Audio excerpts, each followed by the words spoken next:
हाँ, तो मुझे पता है जितने भी लोग इस वीडियो को देख रहे हो तुम लोग एक नंबर के बैड मोस हो, क्योंकि 1 महीने एग्जाम बचा है और अब तुम पढ़ने के लिए आए हो।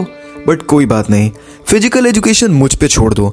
ये वीडियो ना ही एक लॉन्ग वीडियो है एंड ना ही वन शॉट। ये है फिजिकल एजुकेशन के चैप्टर 1 का एक परफेक्ट डिटेल्ड वीडियो। वैसे पहले वीडियो थे इसीलिए बातचीत ज्यादा कर ली, अब स्टार्ट करते हैं।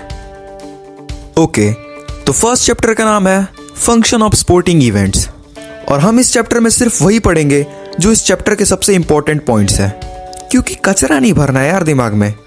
तो समझते हैं पहले टॉपिक को, कॉस पीडी, यानी कि कंट्रोलिंग, ऑर्गेनाइजिंग, स्टाफिंग, प्लानिंग और डायरेक्टिंग।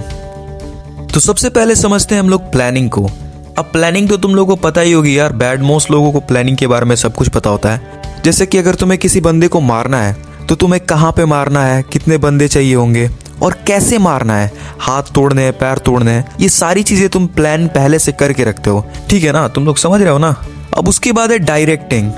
अब देखो यार, एक स्पोर्ट इवेंट ऑर्गेनाइज करने के लिए हमें बहुत सारे लोगों की जरूरत होगी, और जितने जो लोग होंगे उन्हें हम लोग स्टाफ्स बोलेंगे।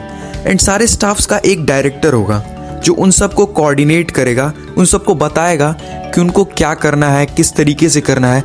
एक तरीके से तुम बोल सकते हो कि उसके पास सारी प्लानिंग होगी। एंड उसके बाद आती है स्टाफिंग। तो स्टाफिंग में हम लोग करेंगे ये कि उसमें जितने भी स्टाफ होंगे, यानी कि जितने भी लोग होंगे, उनकी कैपेबिलिटीज के हिसाब से, आसान भाषा में तुम बोल सकते हो कि भाई जिसकी जो औकात है उसके हिसाब से उसको काम देना, उसी को स्टाफिंग बोलते हैं। अब है ऑर्गेनाइजिंग। ऑर्गेनाइजिंग का सिंपल सा मतलब है, मतलब तुम किस तरीके से ऑर्गेनाइज करोगे उसे, यानी कि उस इवेंट को कराने के लिए ग्राउंड चाहिए होगा, लोगों के रहने के लिए जगह चाहिए होगी, उसमें इक्विपमेंट्स चाहिए होंगे। उन चीज़ों को तुम कैसे ऑर्गेनाइज करते हो, मतलब उसको समझना कि इस इवेंट को कराने के लिए क्या क्या चीज़ें चाहिए होगी, उसी को हम लोग ऑर्गेनाइजिंग बोलते हैं। लास्ट है कंट्रोलिंग, यानी कि अब तुम्हें वॉच करना है कि चीज़ें सही से चल रही है या नहीं, जिसको जिसकी औकात के हिसाब से काम दिया वो सही से कर रहा है कि नहीं। मतलब तुमको एक तरीके से पूरे इवेंट पे एक नज़र रखनी है। जो बहस कर रहा है उसको 2-4 थप्पड़ देने हैं, और जो सही से काम कर रहा है उसकी तारीफ करनी है ताकि वो और भी सही से काम करे। तो इसे बोलते हैं कंट्रोलिंग। कोई रूल्स न तोड़े, कोई डिसिप्लिन न तोड़े। अब दूसरा टॉपिक है कमेटीज। अब इन सब चीज़ों को करने के लिए जितने भी स्टाफ होंगे वो सारे स्टाफ एक जगह पे तो इकट्ठा होंगे नहीं, तो उनकी अलग अलग कमेटीज होंगी। कमेटीज मतलब एक तरीके से तुम एक ग्रुप बोल सकते हो। उन ग्रुप ऑफ पीपल्स को एक नाम दिया जाता है जिसको कमेटी बोलते हैं। बहुत सारी कमेटीज होती हैं, मैं तुमको सारे याद करने के लिए नहीं बोलूँगा क्योंकि मैं भी बैड मौसी हूँ। सारे याद करके क्या करेंगे, कचरा नहीं भरना है दिमाग में, तो सिर्फ 5 याद कर लो। वैसे मैं तुम्हें बता सब देता हूँ, तुम इसमें से 5 याद कर सकते हो। पहला है पब्लिसिटी कमेटी। ये जो कमेटी है ये सबको बताएगी, एडवर्टाइज करेगी। दूसरा है ट्रांसपोर्टेशन कमेटी, यानी कि जो टीम है उसको लाने के लिए, उसको ले जाने के लिए, जो चीफ गेस्ट है उनको लाने के लिए। तीसरी है डेकोरेशन कमेटी। देखो, डेकोरेशन कमेटी मुझे पता है लड़कियों के हाथ में होती है, बट लड़के भी करते हैं। एंड इस कमेटी में जो डेकोरेशन होता है पूरे इवेंट का, उसको संभाला जाता है। उसके बाद है ग्राउंड एंड इक्विपमेंट, मतलब ग्राउंड कैसा होगा, ग्राउंड को सही रखना, इक्विपमेंट लाना प्लेयर्स के लिए, ये इनका काम है। फर्स्ट एड समझ ही रहे हो, अगर किसी को चोट वोट लग गई तो उनका ख्याल रखने के लिए जो कमेटी बनाई जाती है वो होती है फर्स्ट एड कमेटी। उसके बाद फाइनेंशियल कमेटी। भाई ये तगड़ी कमेटी है, मतलब ये नहीं होगा ना तो इवेंट खत्म है भाई। इवेंट में जितने भी पैसे लगेंगे ये कमेटी संभालती है, उसे मैनेज करती है। एंड लास्ट में है इंटरटेनमेंट कमेटी या फिर रिफ्रेशमेंट, यानी कि प्लेयर्स खेलने के बाद थोड़ा टायर्ड हो गए तो कुछ ऐसे टीवी में पिक्चर विक्चर लगा दी, ऐसे मार्को लगा दी ताकि देख के थोड़ा ऐसे बंदे जोश में आ जाए खेलने के लिए।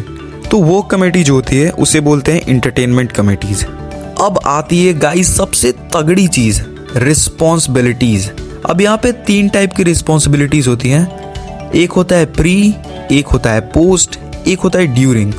प्री रिस्पॉन्सिबिलिटीज मीन्स इवेंट होने से पहले तुम्हारी क्या क्या जिम्मेदारियां हैं, पोस्ट में इवेंट होने के बाद क्या क्या जिम्मेदारियां हैं, एंड ड्यूरिंग में जब इवेंट चल रहा है तो उसके बीच में तुम्हारी क्या क्या जिम्मेदारियां हैं, उनको कैसे निभाना है। ठीक है, मतलब क्या क्या चीज़ें तुम्हें करनी ही पड़ेगी, ये तुम्हारी जिम्मेदारी है।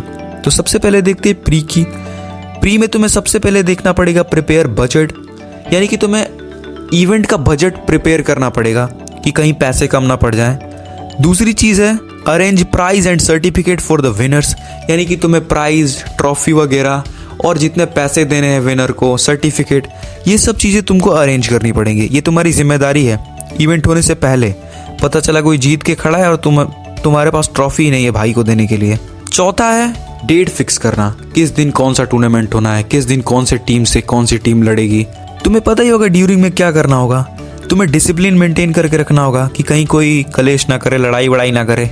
दूसरी चीज़ होगी तुम्हें रिकॉर्ड और अपडेट्स देने पड़ेंगे सबको जाके कि देखो ऐसा मैच चल रहा है, ऐसा ऐसा इस टीम से चल रहा है। एंड उसके बाद न्यूज़पेपर तक, या फिर अगर बड़ा इवेंट है तो उसे तुमको लोगों के पास पहुंचाना है ताकि सबको पता चलता रहे कि भाई इवेंट में चल क्या रहा है। एंड लास्ट है पोस्ट। अब देखो पोस्ट में क्या होता है, तुम्हें सर्टिफिकेट और प्राइज देना पड़ेगा, ठीक है, जो कि लास्ट में देना ही होता है। उसके बाद तुम्हें एकदम डिटेल्ड रिजल्ट देना पड़ेगा कि जिससे लोगों को लगे हाँ भाई इवेंट में कोई भी बेईमानी नहीं हुई है, मतलब इवेंट एकदम सही तरीके से हुआ है। और चौथा, चीफ गेस्ट को रिस्पेक्ट और ऑनर देना आने के लिए, जैसे धन्यवाद वगैरह लोग नहीं ऐसे फूल ले जाके देते हैं कि भाई आप तो आ गए, मतलब बाहर आ गई, इवेंट एकदम ज़बरदस्त हो गया। तो इस तरीके से ये रिस्पॉन्सिबिलिटीज़ होती हैं, ठीक है। तो अभी हमने जो पढ़ा मेन चैप्टर यही था। बाद में जो कुछ चीज़ें हैं वो भी देख ही लेते हैं। तो है टूर्नामेंट्स, ठीक है। अब टूर्नामेंट्स क्या है मैं तुम्हें बताता हूँ। टूर्नामेंट देखो, अगर मैं तुम्हें डेफिनेशन की बात करूँ तो टूर्नामेंट का डेफिनेशन तुम खुद से बना के लिख सकते हो, मैं तुम्हें रटने के लिए नहीं बोलूँगा। टूर्नामेंट को अगर देखें तो tournament is a competition between many teams who compete to win the game, यानी कि बहुत सारी टीम्स आएंगी, एक दूसरे से लड़ेंगी, जो विनर होगा वो जीत गया, जो लूज़र होगा वो घर जाएगा मुंह घुमा के गाना गाते हुए। अब गाइस टूर्नामेंट होते हैं 3 टाइप के। पहला होता है नॉकआउट, उसके बाद होता है लीग टूर्नामेंट, एंड तीसरा होता है कॉम्बिनेशन। कॉम्बिनेशन से तुम समझ सकते हो, जिसमें ये दोनों होंगे, नॉकआउट और लीग दोनों मिलते हैं तो होता है कॉम्बिनेशन। नॉकआउट टूर्नामेंट वो होता है जिसमें अगर कोई टीम एक से दूसरे टीम से खेल रही है, अगर वो हार गई तो वो पूरे टूर्नामेंट से बाहर निकल जाएगी। लीग टूर्नामेंट में क्या होता है, लीग टूर्नामेंट में अगर कोई टीम एक दूसरे टीम से हार गई तो उसके पास एक या उससे ज़्यादा चांस होते हैं फिर से उस टूर्नामेंट में खेलने के लिए। इंट्राम्यूरल एक्टिविटीज़, अब देखो इस टाइप की जो एक्टिविटीज़ होती हैं ना वो एक कम्युनिटी के अंदर ही कराई जाती है। जैसे तुमने देखा होगा कि तुम 10 दोस्त हो तो 5 इस साइड हो जाओगे, 5 इस साइड हो जाओगे और आपस में ही लड़ोगे, मतलब आपस में ही गेम खेलोगे। या फिर तुमने स्कूल में देखा होगा, स्कूल के अंदर ही टूर्नामेंट होते हैं, 2-2 टीम बनती हैं, 4-4, उसे बोलते हैं with in the wall tournaments, जिसे बोलते हैं इंट्राम्यूरल एक्टिविटीज़। दूसरा होता है एक्स्ट्रा म्यूरल एक्टिविटीज़। सुन के ही समझ में आ रहा है इसका अपोजिट है। यहाँ पे दूसरे स्कूल से टूर्नामेंट होते हैं। अभी थोड़ी दिन पहले हुआ था, बुरी तरीके से हार के आए हम लोग। स्पोर्ट डे, इनको इसलिए कराया जाता है ताकि लोगों के अंदर हेल्थ से रिलेटेड थोड़ी अवेयरनेस हो, एंड जो लोग एक्चुअल में टैलेंटेड है, जो स्पोर्ट्स में आगे जा सकते हैं, उनको थोड़ा पुश मिले। दूसरा होता है हेल्थ रन। हेल्थ रन ये एकदम सिंपल है, लोगों को हेल्थ के लिए अवेयर करने के लिए, एंड इनसे जितने भी पैसे इकट्ठे होते हैं वो सब चैरिटी को दे दिए जाते हैं। तीसरा होता है रन फॉर फन, इसके पैसे भी चैरिटी को दिए जाते हैं, एंड इसका भी एक ही मोटिव होता है, अवेयरनेस अबाउट हेल्थ। लास्ट होता है रन फॉर स्पेसिफिक कॉजेज, जैसे कहीं पे बाढ़ आ गई, कहीं पे कोई बीमारी फैल गई, एंड सिर्फ उसी चीज़ के लिए वो रन किया जा रहा है, मतलब उसी चीज़ के लिए उसको ऑर्गेनाइज किया जा रहा है ताकि इससे जितने भी पैसे इकट्ठे हों वो उस कम्युनिटी को हेल्प करने के लिए दिए जाए। रन फॉर यूनिटी, ये सिर्फ ये दिखाने के लिए किया जाता है कि इंसानियत अभी जिंदा है, हम लोग भाई भाई हैं। तो अब चैप्टर हो चुका है ख़त्म, तुम्हें अब एक भी पॉइंट कहीं बाहर से पढ़ने की ज़रूरत नहीं है। मैंने जितनी चीज़ें बताई पूरा चैप्टर ख़त्म है, लपेट दिया हमने। एंड बदमाशी करना मत छोड़ना भाई, बैड मौसी नहीं ख़त्म होनी चाहिए। एंड सिर्फ बदमाश लोग ही चैनल को सब्सक्राइब करो, वीडियो को लाइक करो। मिलते हैं अगली वीडियो में, तब तक के लिए बाय बाय।